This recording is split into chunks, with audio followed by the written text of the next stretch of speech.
Cara pemakaian cerita istimewa. Cara menyusun gambar. Judul gambar atau gambar pertama diletakkan paling depan menghadap anak-anak. Kemudian di belakangnya berturut-turut gambar kedua, ketiga, keempat, dan seterusnya. Cara menunjukkan gambar. Pada waktu Anda memperlihatkan gambar terdepan atau gambar pertama, cerita gambar tersebut dapat Anda baca di balik gambar terakhir. Setelah bagian cerita ini disampaikan, pindahkan gambar pertama ke belakang. Dengan demikian, gambar kedua akan menghadap anak-anak. Bagian cerita gambar kedua terdapat di balik gambar pertama.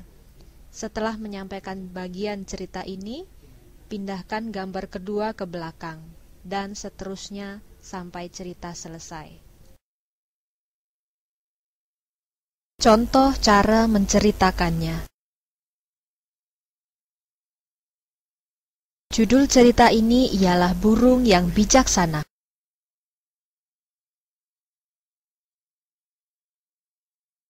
Pada suatu pagi yang cerah di Amerika Selatan, seperti biasa saya pergi berjalan dengan senapan laras panjang di pundak dan bekal makan siang di kantong dengan maksud untuk berburu. Beberapa saat kemudian, karena merasa agak lelah dan sangat lapar, saya pun duduk pada sebatang pohon yang rebah untuk melepaskan lelah sambil menikmati roti yang saya bawa. Pagi itu cerah sekali. Pohon-pohon di hutan sangat bagus dengan warnanya yang indah. Keheningan suasana yang juga menyenangkan dipecahkan oleh kicauan burung-burung dengan dengungan serangga yang tak terhitung banyaknya. Sementara duduk-duduk di situ, perhatian saya tertarik oleh bunyi seekor burung yang menggelepar-gelepar di tempat yang lebat daunnya. Sudah pasti sarangnya yang kecil ada di situ. Kelihatannya ia berada dalam kesukaran yang besar. Karena ingin mengetahui sebab dari kesukarannya itu, saya pun berdirilah.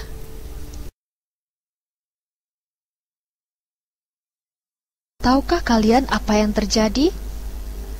Ternyata ada seekor ular yang sedang merayap perlahan-lahan ke arah pohon itu. Seekor ular yang paling berbisa di Amerika Selatan. Matanya yang kecil dan berkilat-kilat tertuju ke sarang burung itu, dan lidahnya yang bercabang keluar masuk dengan cepatnya, seolah-olah menantikan mangsanya. Ini mengingatkan kita kepada musuh kita yang besar, yaitu si ular tua yang disebut iblis atau setan, yang berjalan berkeliling mencari orang yang dapat ditelannya. Tak lama kemudian saya melihat kejadian yang aneh. Burung itu segera terbang ke sana kemari, seolah-olah mencari sesuatu. Nah, adik-adik, sebagaimana burung itu menyadari adanya bahaya, demikian juga seharusnya dengan kita. Apakah kalian menyadari bahwa semua orang telah berbuat dosa? Dalam Wahyu 20 ayat 15, Allah memperingatkan bahwa setiap orang yang tidak ditemukan namanya tertulis di dalam kitab kehidupan itu, ia akan dilemparkan ke dalam lautan api. Burung itu menyadari sungguh-sungguh bahwa ia tidak mempunyai ketenteraman. Demikian firman Allah, tiada damai bagi orang-orang fasik. Yesaya 57 ayat 21. Burung itu juga tidak berdaya. Ia tidak mempunyai kekuatan. Sekali lagi, di sini kita melihat keadaan orang-orang yang belum diselamatkan. Karena Allah mengatakan bahwa mereka itu lemah. Dalam Roma 5 ayat 6. Bacalah juga Yeremia 2 ayat 22 yang mengatakan kepada kita bahwa kita tidak dapat menyelamatkan diri sendiri. Mazmur 49 ayat 6-8 mengatakan bahwa tak seorang pun menyelamatkan kita. Sesungguhnya hanya Allah yang dapat menyelamatkan kita. Kemudian saya melihat burung itu kembali, seperti burung merpati Nuh, dengan membawa sepotong ranting yang berdaun di paruhnya. Ia hinggap dekat sarangnya dan dengan hati-hati meletakkan ranting itu di atas sarang itu, sehingga menutupinya sama sekali.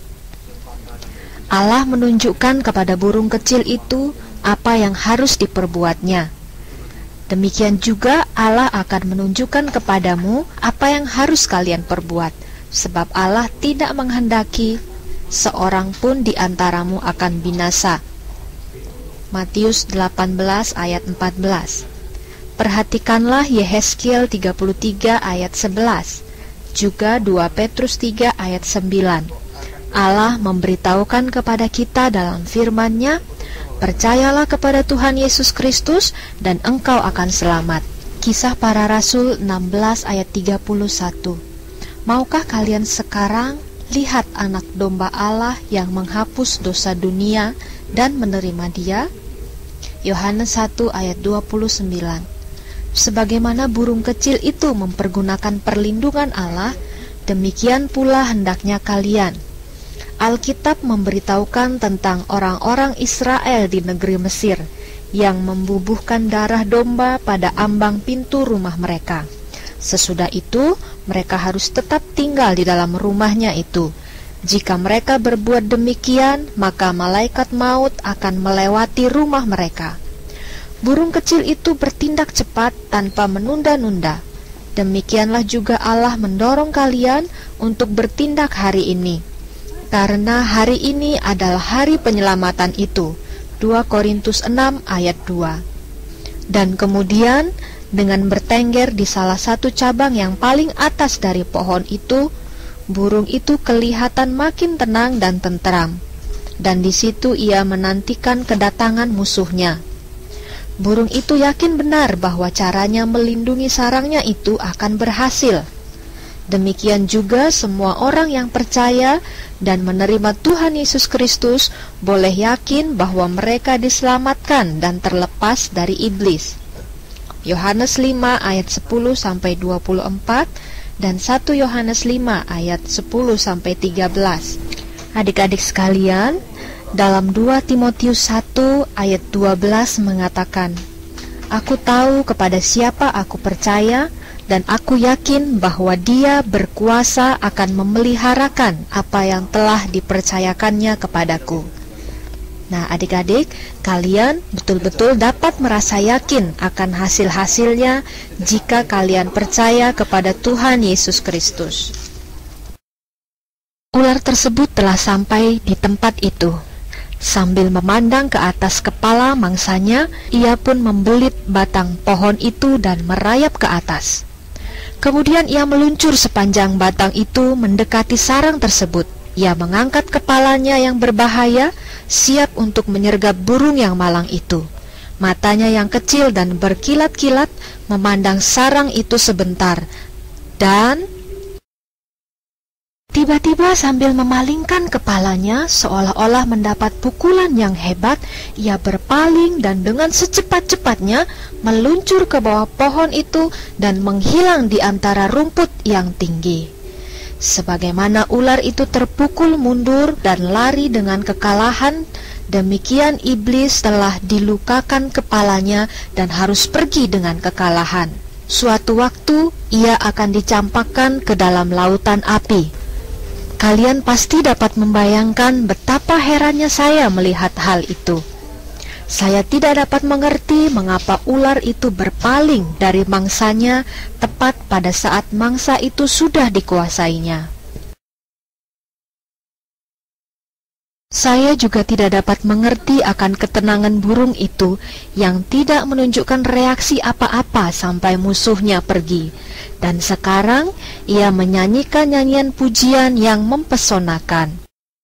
Burung yang kecil itu tidak saja merasa yakin akan keselamatan keluarganya yang kecil sesudah ia meletakkan ranting itu di atas sarangnya. Di antara ular itu ada keluarganya, tetapi ia mulai menyanyi dan memuji Allah. Oleh sebab itu, adik-adik yang sudah diselamatkan hendaknya memberitakan perbuatan-perbuatan yang besar dari Dia yang telah memanggil kamu keluar dari kegelapan kepada terangnya yang ajaib. 1 Petrus 2 ayat 9. Perhatikanlah juga Kolose 2 ayat 6 dan 7, 1 Tesalonika 5 ayat 18 yang mengatakan, mengucap syukurlah dalam segala hal. Sebab itulah yang dikehendaki Allah di dalam Kristus Yesus bagi kamu. Bersyukurlah kepadanya oleh karena Ia sudah menyelamatkan kalian karena Kristus. Kemudian saya memanjat pohon itu dan memeriksa ranting kecil itu, yang daunnya mempunyai bentuk dan warna yang aneh sekali. Saya membawa ranting itu pulang dan menceritakan seluruh kejadian itu kepada teman saya, seorang penduduk pribumi Amerika Selatan, sambil memperlihatkan ranting itu. Daripadanya baru saya ketahui bahwa ranting itu telah dipetik oleh burung itu dari sesuatu semak yang sangat beracun bagi ular itu, dan yang tidak pernah disentuhnya. Makhluk kecil yang tak berdaya itu telah menggunakannya sebagai perisai pertahanan dalam saat yang berbahaya. Adik-adik, apakah kalian sudah berlindung di balik kayu salib tempat Tuhan Yesus telah mati karena dosa-dosamu?